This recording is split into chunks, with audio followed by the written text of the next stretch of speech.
Bonjour et bienvenue sur le circuit Paul Ricard pour suivre la troisième épreuve des V2V Endurance Series saison 2016. 4 catégories sont au programme avec les protos, les feniaux, la monoplace ou encore le GT et LMP3 avec des plateaux en constante augmentation. Nul doute que le spectacle sera au rendez-vous ce week-end, d'autant plus que le circuit du Castellet fait la part belle au pilotage. On le découvre sans plus tarder. Construit en 1969, le circuit Paul Ricard a entre autres accueilli 14 Grands Prix de Formule 1, 22 bols d'or et 12 Grands Prix moto. Dédié exclusivement aux essais entre 1999 et 2009, le circuit varois devient rapidement la référence en termes de sécurité avec des zones de dégagement en asphalte et des barrières absorbantes de choc en polyéthylène. Ce week-end, les pilotes V2V vont même avoir la chance de s'affronter sur la version la plus longue de cette piste rapide, technique et sécurisée. 5 km 810 de bonheur pour tous les concurrents venus affronter des enchaînements mythiques tels que la courbe de cygne, la ligne droite du Mistral ou encore le double droit du Bosset.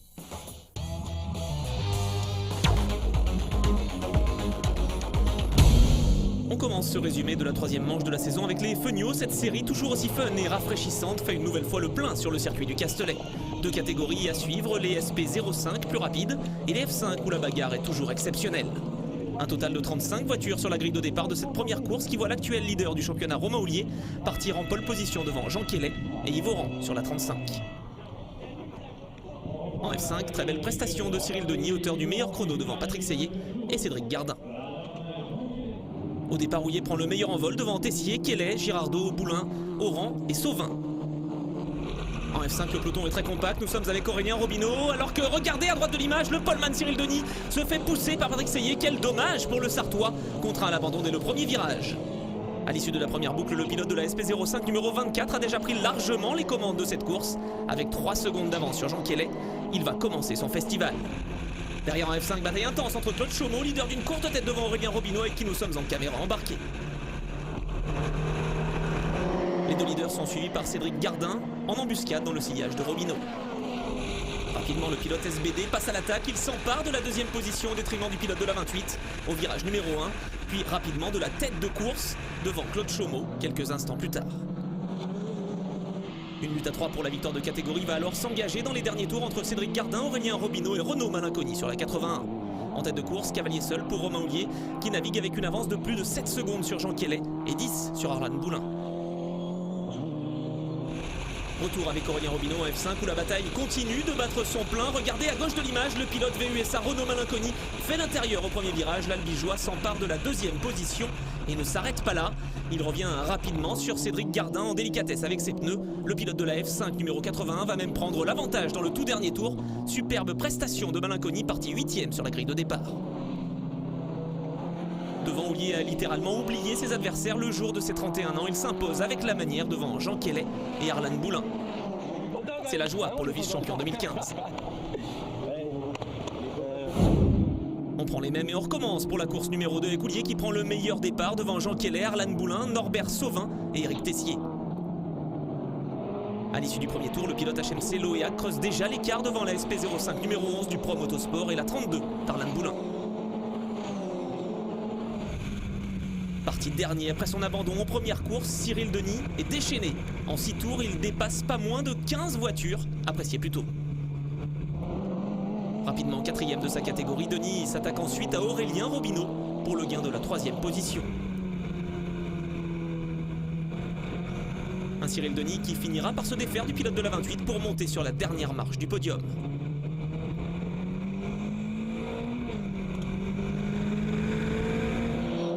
Devant lui, le duo de tête en F5 est composé de Cédric Gardin sur la 14 et de Renaud Malinconi sur la 81. Retour avec les SP05 et le leader incontesté jusque-là, Romain Houllier qui se dirige tranquillement vers sa deuxième victoire du week-end face à Jean Kellet. Derrière les deux hommes, la bataille pour la 3e place est à couteau tiré entre Éric Tessier et Yves Oran. Ce dernier prendra finalement l'avantage dans l'ultime boucle de la course. Le drapeau damier conclut le récital parfait livré par Houllier, vainqueur avec 22 secondes d'avance sur Kellet. Le leader du championnat continue d'engranger des points précieux. Déjà auteur d'un hat-trick au Mans, Romain Houllier espérait bien réitérer sa performance dans le Var. Le pilote de la Fenio numéro 24 va confirmer sa bonne forme du week-end avec une domination sans partage dans la dernière course du meeting. Il s'impose pour la 7e fois de l'année en 9 courses et confirme son statut de favori pour le titre. Yves Oran sur la 35 se classe deuxième devant Jean Kellet et Édouard Herry, auteur d'une très belle performance. En F5, Cyril Denis remporte la dernière course du week-end, mais c'est bien Cédric Gardin sur la 14 qui reste le leader du championnat avec 5 points d'avance sur Renaud Malinconi. Sur le podium, Houillet et Savour avec 294 points au classement général. Il creuse l'écart sur Kellet et Boulin. Un plateau tout bonnement exceptionnel pour cette catégorie monoplace avec 31 voitures engagées ce week-end. Un championnat qui ne cesse de plaire et qui se rappelle même au bon souvenir de tous ici au Castellet avec le retour remarqué de David Drou. Le Suisse champion en titre de la discipline est venu se mesurer à ses successeurs le temps d'un week-end. À l'issue de l'exercice des qualifications, c'est le surprenant Grégoire Saucy qui a signé la pole position devant son compatriote David Drou. Le jeune belge Gilles Magnus partage la deuxième ligne avec Gilles Herriot. Alex Perroni s'élance cinquième devant Oscar Arcila. À l'extinction des feux, le poleman Grégoire Saucy prend le meilleur en vol, suivi de près par David Drou et Gilles Herriot. Gilles Herriot qui va tenter une manœuvre d'intimidation sur Drou à la première chicane, alors qu'Alexander Perroni est déjà revenu quatrième de cette course devant Magnus et Arcila. On retrouve les deux hommes en bataille pour la cinquième position. Devant, Saucy tient tête à David Drou, mais ce n'est pas simple. Le Suisse se rate à la chicane. Peu habitué à être en tête d'une course, le pilote GSK Grand Prix est aux abois. Retour avec Arcila, regardez devant, Saucy est menacé par Drou et il va partir à la faute dès le deuxième tour. David Drou retrouve sa place favorite, la première, devant Gilles Herriot, Perroni, Arcila et Magnus.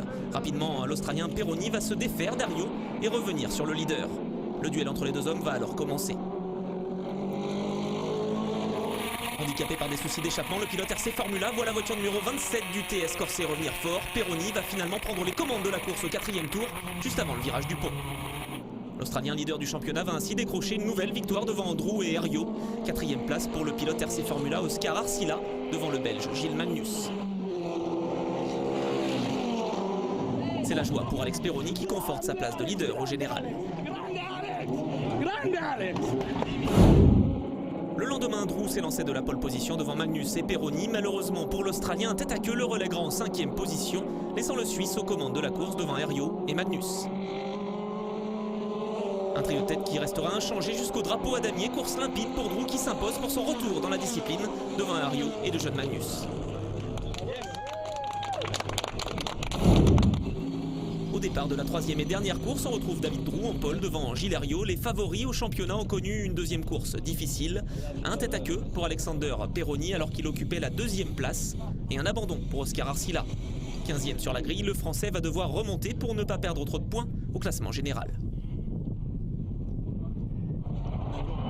Auteur d'un excellent départ, David Drou confirme ses bonnes performances et devance le jeune Gilles Herriot et Alex Perroni, l'Australien qui n'entend pas laisser filer le pilote RC Formula, tente immédiatement de prendre l'avantage sur le pilote Formula Motorsport de Jean-Claude Estre. C'est chose faite à l'issue du premier tour, Drou est en tête devant Perroni, Herriot, Magnus et Creed. Derrière, Arcila attaque comme un beau diable, il va remonter jusqu'à la 6e position derrière Erwin Creed. Pendant ce temps, la bataille pour la deuxième place fait rage. Herriot est repassé devant Perroni. L'Australien tente le tout pour le tout dans l'ultime boucle, mais il se rate et laisse repasser la monoplace numéro 37. Deuxième victoire en 3 courses pour Drou qui rappelle à tous qu'il est bien le patron de la catégorie. Herriot termine deuxième devant Perroni. Au classement général, l'Australien profite des soucis d'Arcila. Il mène désormais avec 47 points et demi d'avance sur Herriot et 53 sur Arcila. Après les monoplaces, on passe au proto avec un tour complet de ce circuit du Castellet. Bonjour à tous et bienvenue sur le circuit du Paul Ricard. Nous allons effectuer un petit tour embarqué au volant de cette Norma numéro 40, donc avec David Zollinger au volant. Voilà, nous arrivons dans les S de la Verrerie, on arrive en 6, on va passer en 3e, bien rester à l'intérieur, sauter légèrement le deuxième vibreur, sortir pas trop large, voilà. Ensuite monter les rapports 4e puis 5e presque rupteur, avant d'arriver au virage de l'hôtel, qu'on va passer en 3e puis 2e, voilà. Et on arrive au virage du camp. Voilà, virage du Gant, freinage première. Attention, soigner la sortie, pas trop glisser. Un léger soulagement pour virage de la Sainte-Baume, pour ensuite enquiller la ligne droite à fond absolu jusqu'au freinage de la chicane.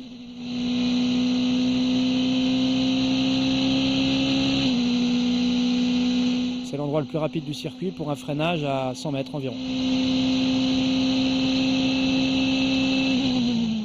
freinage, on rétrograde jusqu'en deuxième. Voilà, pas trop se laisser embarquer. Toucher le vibreur à l'intérieur et tout de suite repartir en direction de la courbe célèbre de Signes, qu'on passera encore une fois à fond également. Voilà, on va mettre la 6 juste avant pour une vitesse à l'intérieur de la courbe de l'ordre de 230 km/h environ. Voilà, et nous arrivons dans le double droit du Beausset. Donc d'abord un rétrogradage 5-4 pour ensuite mettre la 3 à la fin avant de replonger sur la corde, monter sur le vibreur et ressortir pour direction le virage de Bandor. Voilà, nous allons arriver en 4, on va mettre la 2, on va élargir l'entrée pour bien soigner la sortie, sans trop toucher les vibreurs.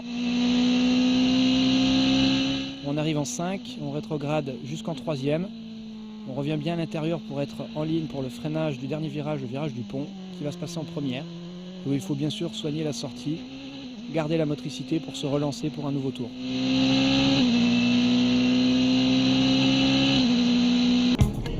La troisième manche des V2V Endurance Series 2016, catégorie prototype à suivre sur Motors TV. Les pilotes se préparent à disputer une course de 6 heures où les points sont multipliés par 1,5. Après les 2 premières manches de la saison, la Norma numéro 2 de l'équipe TFT pointe en tête du classement général devant la 40 et la 22. Et sur cette piste du Castellet, c'est la formation de Daniel Bassora qui s'est illustrée avec la pole position pour le trio de la fosse Daniel Petersen devant la 8 et la 21. 4e place sur cette grille pour les leaders du championnat.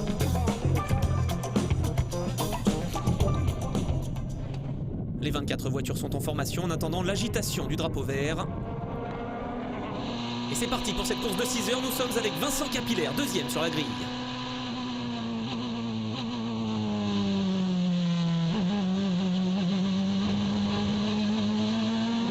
La Norma numéro 22 conserve la tête de course devant la 21. Suivent les 2 TFT. Alain Ferté sur la 2 a pris l'avantage sur Capillaire. Derrière on retrouve la Palmyre numéro 40 de Zollinger, la Graf numéro 85 et la TFT numéro 6. À l'issue du premier tour, Jordan Perrois a même pris les commandes de l'épreuve devant la 22. Qu'au moment, le Français est déchaîné sur la Norma numéro 21 du DB Autosport. L'ex-pensionnaire du Challenge Monoplace V2V mène devant la voiture sœur, la 22 et la 2. Rapidement, les premières équipes décident d'effectuer leur premier passage handicap. C'est le cas de Jean-Ludovic Foubert, Alain Ferté, Vincent Capillaire ou encore David Zollinger.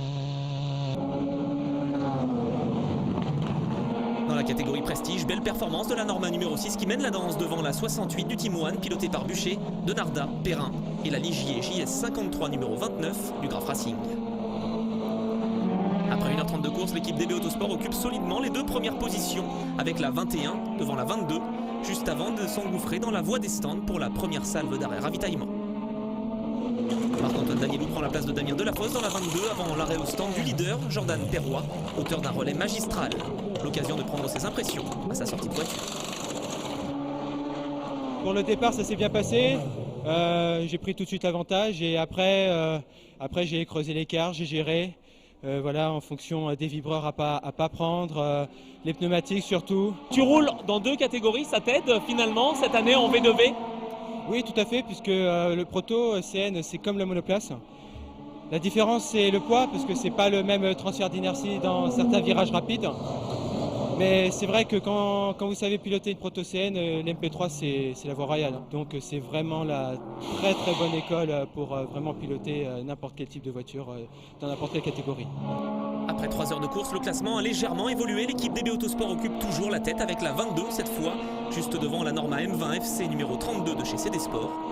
Le podium est complété par la TFT numéro 6, premier prestige dans cette épreuve. Et justement, dans ce classement annexe, si la Norma de Bazot, Thirion, Caillon conserve la tête, la 68 a été contrainte à l'abandon sur casse moteur. C'est donc la Norma numéro 42 de chez Palmyre qui en profite pour pointer en 2e position, juste devant la Ligier numéro 15 d'Idexport Racing. Très en verve en début de course, la Ligier numéro 29 est retombée en 7e position de sa catégorie. Une déception pour Franck Gauvin. Pour cette course, c'est pas terrible. La première à Barcelone, c'était beaucoup mieux, puisque stratégiquement, on avait réussi à être premier au bout de 4h30 avec un tour d'avance. Et là, on est 19e, donc le delta est très très important. On est très déçus. Ces passages par les stands, on sait que c'est une spécificité V2V. Pour un petit peu équilibrer les performances, est-ce que c'est bien d'un point de vue sportif? Oui, tout à fait, ça permet d'équilibrer, ça permet de ne pas dégoûter de nouveaux arrivants qui veulent aussi jouer avec tout le monde. Et je pense que c'est une très très belle option de faire ces pénalités, d'autant que là, a priori, ça devrait être revu à chaque course maintenant, avec des possibilités de monter, mais aussi des possibilités de descendre. Voilà, donc je pense que c'est un bon règlement. À moins de 2h30 de l'arrivée, les leaders du championnat sont en 9e position seulement. Handicapé par un souci d'échappement comme lors de la manche précédente, Ander Villarino ne peut rien faire. L'Espagnol est même contraint de s'arrêter au stand pour faire réparer son feu arrière droit. Une course à oublier pour le trio de l'équipe gersoise. Malgré tout, la concentration est de mise dans le stand TFT puisqu'un podium au général est toujours en ligne de mire pour la Norma numéro 6, leader en gentleman. Pour l'instant, au classement général, on est 4e. Il reste un peu moins de 2h30 de course. On a une stratégie un petit peu spéciale là pour cette course qui va nous permettre d'avoir des pneus assez frais en fin de course.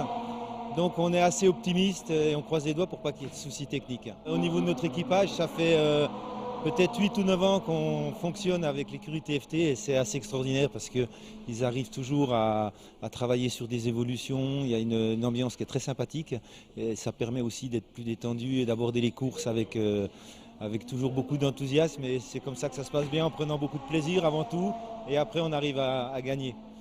Retour en tête de course, la Norma numéro 22 a effectué ses 9 passages handicap contrairement au leader qui doit encore passer une 8e fois par les stands. Avec le soleil couchant, la visibilité est limitée pour les pilotes. Kevin Bol-Besançon attaque fort pour creuser l'écart sur la 22 afin de ressortir en tête après son passage par les stands.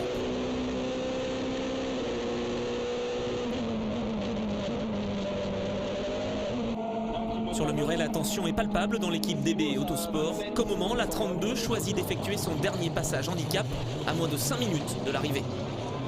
La stratégie mise en place par Mathieu Rosero s'avère payante. La 32 ressort en tête avec 6 petites secondes d'avance sur la 22 de Jens Petersen. Le trio Molini-Bol-Besançon-Foubert sort finalement vainqueur de ce duel fantastique avec la Norma numéro 22 du DB Autosport.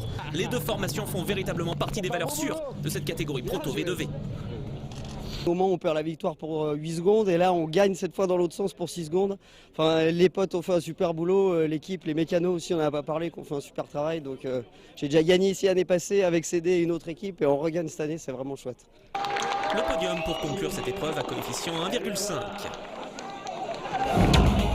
Premier succès de l'année pour CD Sport devant DB Autosport et TFT. La formation de Tony Pereira s'impose quant à elle en prestige grâce à la Norma numéro 6.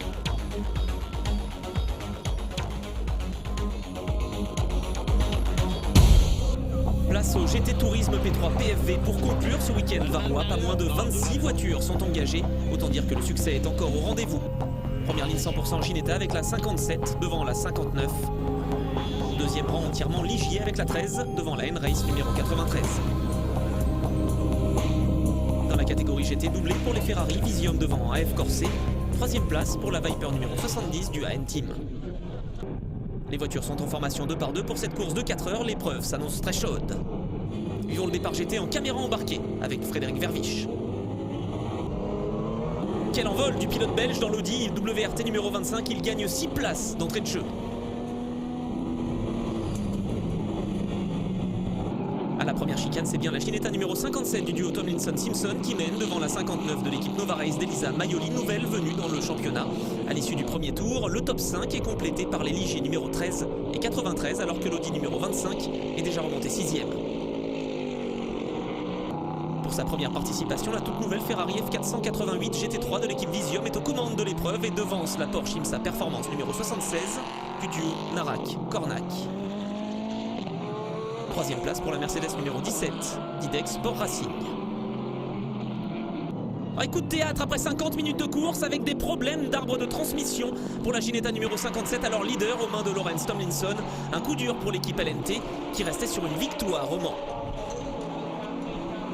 La 59 en profite donc pour prendre la tête de course pour sa première participation en V2V. La formation italienne Nova Race frappe fort. Après l'heure de course, les premiers passages par les stands interviennent. Les mécaniciens s'affairent sur les voitures pour perdre un minimum de temps. Malheureusement, certains connaissent des soucis. C'est le cas des féminines Stéphane Cox sur la Porsche numéro 15 et Angélique de Tavernier sur l'Audi numéro 25.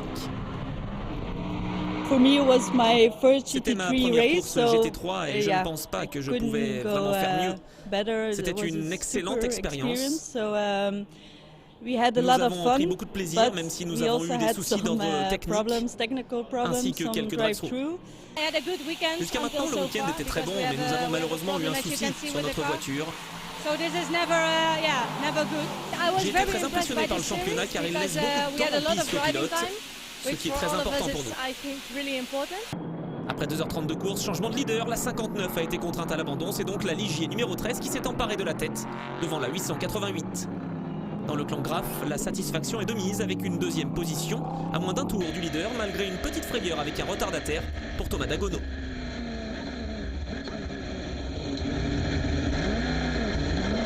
Il y a eu un petit accrochage avec une GT qui m'a pas vu alors que j'étais bien à côté. Mais bon, dans l'ensemble, je suis content, j'ai fait un bon relais. Maintenant, Eric a ça dans les mains et j'espère qu'on va aller au bout comme ça et qu'on va terminer sur le podium. En tout cas, c'est l'objectif. En GT, hiérarchie bouleversée puisque la Ferrari numéro 51 récupère la première place après les problèmes d'amortisseur de la Ferrari Visium. La Mercedes numéro 17 des Lafargue, père et fils, récupère la deuxième place devant la Porsche numéro 76 emmenée par Raymond Narac et la Renault numéro 45 de Thibaut, Proust et Jousse. Retrouvons tout de suite l'ex-pilote Formule 1, Andrea Montermini, avant de prendre son relais. Ici avec Ferrari, même si ne sont pas avec la 488, c'est très fort. La série elle va monter beaucoup et il y a beaucoup de personnes qui viennent là, et beaucoup de prototypes, beaucoup de professionnels et je pense que c'est très bon pour la série. Hein. Malheureusement, il était dit que l'équipe italienne ne s'imposerait pas. La 51 écope d'une pénalité pour un non-respect de la ligne de course à moins de 10 minutes de l'arrivée. La Mercedes numéro 17 en profite pour s'imposer au Castellet devant la Porsche IMSA Performance et la Ferrari AF Corse. Plus que quelques mètres à parcourir pour la voiture d'Inter Europol Compétition. Pour sa première saison en V2V, l'équipe polonaise aura su mettre en place une stratégie parfaite. Victoire amplement méritée pour le duo Ipe-Smikowski. Je pense que notre stratégie a été parfaite et cela a plutôt bien fonctionné. J'ai piloté lors des 2 premières heures et Martin a pris le relais pour la fin de course et il a fait du très bon travail. Thank you guys. Inter Europol Compétition sur la plus haute marche du podium ici au Castellet devant Graf et N-Race. Le trio Fontaine de Culto Perrois se classe 3e et devance la Ginetta numéro 55 et la Ligier JSP3 du Cox Racing, venue en V2V pour la première fois ce week-end. En GT, l'équipe IDEC est ravie après cette victoire décrochée dans les tout derniers instants. On est content de notre engin là et il faut qu'on travaille encore. On est content d'avoir gagné, c'est une belle course. Titi a fait une belle course. On a aussi profité un peu des malheurs des autres. Hein. Faut pas l'ignorer parce que c'est important de le dire, je le souligne. Mais je suis content. Je suis content parce qu'on a une course encore dans un mois ici et on espère être bien. Quoi. Donc pas de problème, c'est que du bonheur. Podium final de cette manche française avec la catégorie GT et le succès d'IDEC Sport Racing. Belle deuxième position de la Porsche IMSA Performance devant AF Corse et la Renault RS01 d'AB Sport Auto. Tir groupé pour l'équipe française qui conclut ce top 5 avec la 11. C'est déjà la fin de cette 3e manche de la saison 2016 de V2V. On se donne rendez-vous dans un mois. Ce sera sur le circuit espagnol de Motorland Aragon. D'ici là, portez-vous bien et restez fidèles à Motors TV.